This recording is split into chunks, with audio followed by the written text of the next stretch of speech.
Welcome to progressive overload day 9। আজকে train করব legs.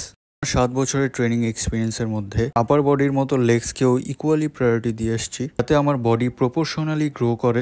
লেগসকে grow করার জন্য অনেকেই হেভি লোড ইউজ করে, যেটা আমিও একটা সময় করতাম। তো পার্সোনালি আমি ওইরকম গ্রোথ অ্যাচিভ করতে পারিনি। লেগস ইউজ করে আপনি হেভি লোড লিফট করতে পারবেন, কারণ লেগস আপনার বডির সবচেয়ে বড় মাসেল। যদি জয়েন্টগুলো লক্ষ্য করেন, সেই ক্ষেত্রে দেখবেন অন্যান্য জয়েন্টগুলোর থেকে লেগসের জয়েন্টগুলো স্ট্রং, পুরো বডির ভার বহন করে। আবার ওয়ার্কআউট সিলেকশনও ম্যাটার করে। বর্তমানে আমি এমন সব ওয়ার্কআউট গুলো করতেছি, আমি মডারেট ওয়েট ব্যবহার করে মাসেল গুলো স্টিমুলাস করতে পারি। So according to your goals, select your exercise properly. প্রথম exercise, as you can see, dumbbell RDL এর 2 সেট, আমার গ্লুটস হ্যামস্ট্রিং কভার করে। সেকেন্ড এক্সারসাইজ, ডাম্বেল লাঞ্জেস এর 2 সেট।